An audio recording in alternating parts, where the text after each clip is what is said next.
Hello बच्चों, कैसे हैं आप लोग? बड़े दिनों से वीडियो का इंतज़ार कर रहे थे, तो आज इंतज़ार ख़त्म हुआ। देखिए, ये मैं वीडियो इसलिए नहीं बना पा रहा था ना कि ये कुछ चैप्टर कुछ ऐसा है कि इस चैप्टर को थोड़ा सा वीडियो के माध्यम से समझा पाना थोड़ा सा मुश्किल है। तो मैं सोच रहा था कि कैसे समझाऊँ आप लोगों को कि आपको एकदम अच्छे से समझ में आए, आपको बिल्कुल लगे ही ना कि ये कोई केमिस्ट्री का कुछ इतना कोई टफ चैप्टर है। ठीक है, मैंने सोच रहा था कि आपको ऐसा समझाऊँ कि आपको एकदम आसान लगे और आप इसको अच्छे से समझ जाएं। तो इसीलिए मैं बना नहीं पा रहा था। बहरहाल आप लोगों के लिए मैंने अब पूरा का पूरा मैंने ये तैयार कर रखा है, आप लोगों के लिए कुछ नोट्स बना रखे हैं, इसके थ्रू समझाते हैं। तो देखिए, आज आप लोगों को केमिस्ट्री का जो है सेकंड चैप्टर है आपका। ठीक है, सेकंड चैप्टर क्या है? सेकंड चैप्टर है आपका जिस एसिड, सॉल्ट एंड बेसिस। ठीक है, समझते हैं। आपका जो सेकंड चैप्टर होगा वो होगा अम्ल, क्षार और लवण। तो उसमें जो कि तीन चीज़ें हैं, अम्ल, क्षार और लवण, तो हम एक एक करके पढ़ेंगे। आज हम आपको पढ़ाएंगे अम्ल के बारे में। ठीक है, तो अम्ल को हम लोग बोलते हैं एसिड। तो एसिड क्या होते हैं समझते हैं। देखिए, एसिड के बारे में तो आप लोगों ने पहले भी पढ़ रखा होगा, अम्ल के बारे में, कि वो चीज़ जो स्वाद में खट्टी होती है उसको हम लोग अम्ल कहते हैं। बट ज़रा सोचिए, इतनी सारी दुनिया में इतने प्रकार के अम्ल हैं, क्या सारे अम्ल को आप लोग चख के देखेंगे? क्या सारे अम्ल चखने लायक होते हैं? आपने ऐसा भी सुना होगा कि कुछ तो अम्ल ऐसे आते हैं जो लोहे को गला देते हैं, तो उसको कैसे चखा जा सकता है?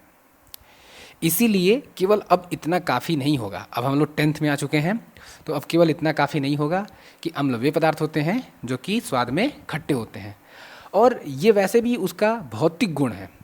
और हम लोग पढ़ रहे हैं रसायन विज्ञान, तो रसायन विज्ञान में हमको पढ़ना होगा कि जो अम्ल है ना, उसका रासायनिक गुण क्या है। ठीक है, उसका रासायनिक प्रभाव क्या है, उसको बनाने का तरीका क्या है। अब हम लोग भौतिक गुण नहीं पढ़ेंगे, यहाँ पे हम लोग रासायनिक गुण के बारे में पढ़ेंगे। तो अब रासायनिक तरीके से हम इसको समझाते हैं कि अम्ल क्या होता है।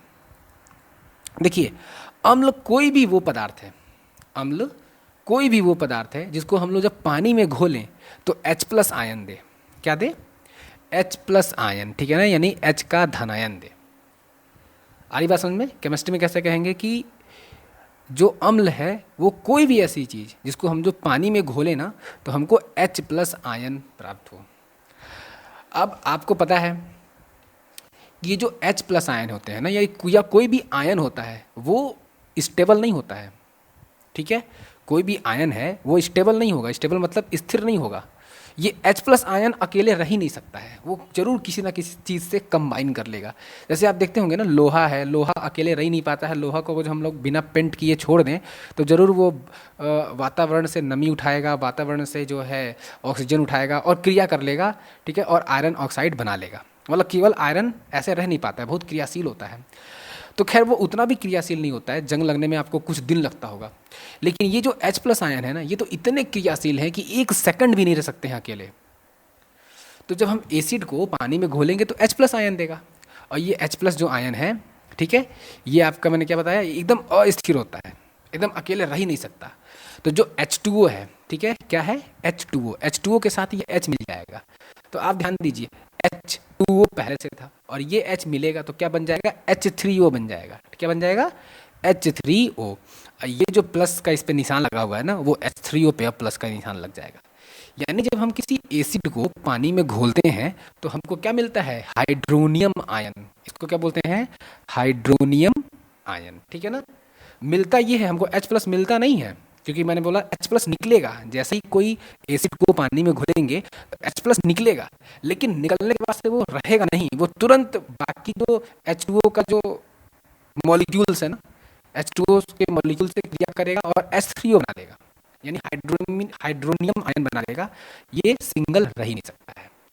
तो ये रही बात एसिड की। ठीक है ना, कि एसिड वे पदार्थ होते हैं जो जलीय विलयन में हाइड्रोजन के धनायन देते हैं, और ये हाइड्रोजन के धनायन इतने क्रियाशील होते हैं कि ये स्थिर नहीं रह सकते, और ये किसी दूसरे H2O से क्रिया करके H3O यानी हाइड्रोनियम आयन बना लेते हैं।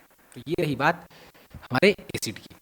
अब देखिए, एसिड दो तरीके से होते हैं, एक होता है स्ट्रॉन्ग एसिड और एक होता है वीक एसिड। स्ट्रॉन्ग एसिड और वीक एसिड आप लोग समझ गए होंगे कि देखिए कुछ ऐसे एसिड हैं, कुछ ऐसे अम्ल हैं जो लोहे को भी गला देंगे, तो मतलब वो कैसे होंगे, स्ट्रॉन्ग एसिड कहे जाएंगे। और कुछ ऐसे एसिड हैं जिनको हम लोग खाते पीते भी हैं, यूज भी करते हैं, खाने में यूज करते हैं, वो क्या कहलाएंगे, वीक एसिड। ठीक है। अच्छा, ये जितने भी स्ट्रॉन्ग एसिड है ना, ये मिनरल एसिड कहलाते हैं। मिनरल मिनरल को क्या बोलते हैं हम लोग, खनिज बोलते हैं। ठीक है ना। तो जितने भी स्ट्रॉन्ग एसिड होते हैं वो मिनरल एसिड कहला होते हैं, और जितने भी वीक एसिड होते हैं ना वो ऑर्गेनिक एसिड होते हैं। ऑर्गेनिक एसिड मतलब वो किसी ऑर्गन से मिलेगा, मतलब किसी भी जीवित प्राणी से मिलता है, चाहे वो पौधों से मिल जाए, चाहे किसी जानवर से मिल जाए, ठीक है, चाहे किसी फल से मिल जाए, मतलब किसी भी जीवित प्राणी से मिलता है, ऑर्गेनिक मैटर से मिलता है। तो जितने भी ये वीक एसिड है ना वो ऑर्गेनिक मटेरियल से मिलते हैं। जैसे अब देखिए, जैसे आपका जो ये है सिट्रिक एसिड है, ठीक है ना, तो सिट्रिक एसिड आपको पता ही है वीक एसिड है, कमजोर एसिड है, तभी ना हम उसको चख लेते हैं, खा लेते हैं। और सिट्रिक एसिड मिलता किससे है, ऑरेंज से, संतरे से। यानी कि जो सिट्रिक एसिड है वो कैसा एसिड है, ऑर्गेनिक एसिड है, किसी ऑर्गन से मिल रहा है। और अब ऑरेंज तो भाई किस में होता होगा, पौधों में। अब पौधे तो आपको पता ही है सांस लेते हैं, जीवित प्राणी है। तो जो भी जीवित प्राणियों से मिलता है उसको बोलते हैं ऑर्गेनिक। ठीक है ना। और ये मिनरल क्या होता है, मिनरल तो आप देखते ही होंगे, वो जो खोद के धरती से निकालते हैं, खनिज। ठीक है ना। तो जो भी खनिज से मिल के बनते हैं उसको बोलते हैं मिनरल एसिड, और जो भी जीवित प्राणी से या पौधों से प्राप्त होते हैं उसको बोलते हैं organic acid. Organic acid generally weak होते हैं सारे के सारे, और मिनरल एसिड जनरली स्ट्रांग होते हैं। ठीक है। हाँ, मिनरल एसिड में एक अपवाद भी है। क्या है अपवाद, ये है H2CO3, कार्बोनिक एसिड। इसको क्या बोलते हैं, कार्बोनिक एसिड। ये एक अपवाद है। क्यों, क्योंकि ये मिनरल एसिड है, और मिनरल एसिड तो क्या होते हैं, सारे के सारे स्ट्रांग होते हैं, मतलब प्रबल होते हैं। लेकिन ये कैसा है, दुर्बल है, वीक एसिड है। तो ये एक इसका अपवाद है। ठीक है ना। अच्छा, अब हम लोग केमिस्ट्री में किसको हम लोग स्ट्रांग एसिड बोलेंगे और किसको हम लोग वीक एसिड बोलेंगे। ठीक है ना। जैसे मैंने कहा कि एसिड क्या होते हैं, जिनको जब पानी में घोलें तो वो H+ आयन दें। अब H+ आयन कैसे मिलता है, जैसे सपोज करिए ये HCl है, तो जैसे सोचिए कि HCl के हमने 10 मॉलिक्यूल को घोला पानी में, और 10 के 10 HCl जो है टूट गया, H+ और Cl-, यानी 10 मॉलिक्यूल हमने घोला और 10 के 10 मॉलिक्यूल टूट गए। H टूट जाएगा H+ में, Cl टूट जाएगा Cl- में। तो इस टाइप के एसिड को बोलते हैं स्ट्रॉन्ग एसिड। ठीक है ना। लेकिन वही सोचिए, अगर जो HCl 10 HCl को हम लोग पानी में घोलते हैं और 2 HCl ही टूटे, यानी 2 HCl ही उसमें से H+ और Cl- बनाए, बाकी 8 के 8 HCl ही रहे, वो ना टूटे, तो ऐसे एसिड को बोलते हैं वीक एसिड। ठीक है। अच्छा, इस टूटने की क्रिया को क्या बोलते हैं, आयोनाइजेशन। क्या बोलते हैं, आयोनाइजेशन। ठीक है ना। यानी अगर जो कोई एसिड है वो आयोनाइज हो जाए, आयोनाइज हो जाए मतलब H+ और Cl- में टूट जाए, जैसे ये H2SO4 है तो H2+ और SO4- में टूट जाए, जैसे H2SO3 है तो ये H2+ और SO3- में टूट जाए, मतलब अगर ये आयनों में टूट जाए तो इसको बोलते हैं आयोनाइजेशन। तो अगर जो कोई भी तत्व है, कोई भी हमारा पदार्थ है, वो पूरी तरीके से आयोनाइज हो जाए, कोई भी एसिड है वो पूरी तरीके से, जैसे मैंने बताया ना 10 एसिड है, 10 हमने मॉलिक्यूल डाले और 10 के 10 टूट जाए, यानी वो पूरी तरीके से आयोनाइज हो जाएगा, तो उसको बोलते हैं स्ट्रॉन्ग एसिड। और वो एसिड जिनको पानी में घोलने पे पूरी तरीके से नहीं टूटते हैं, कम टूटते हैं, जैसे हमने 10 घोला, 10 मॉलिक्यूल लिए, पानी में घोले, 2 मॉलिक्यूल टूट गया H+ और Cl- में, और बाकी 8 नहीं टूटे, तो ऐसो को बोलेंगे वीक एसिड। अब क्यों वीक बोलेंगे, हमने कहा ना एसिड उसी को तो बोलते हैं जो H+ आयन देते हैं, यानी जो जितने ज़्यादा H+ आयन देंगे वो हमारे स्ट्रॉन्ग एसिड होंगे, जो जितने कम एसिड देंगे, मतलब जितने कम H+ आयन देंगे वो कैसे होंगे, वो वीक एसिड होंगे। आगे बात समझ में ना, जो जितने ही कम H+ देंगे वो वीक एसिड कहलाएंगे, जो जितने ज़्यादा H+ देंगे वो स्ट्रॉन्ग एसिड कहलाएंगे। ज़्यादा H+ देने का मतलब उनका आयोनाइजेशन पूरा होता है, कम H+ आयन देने का मतलब कि वो आयोनाइज कम होते हैं।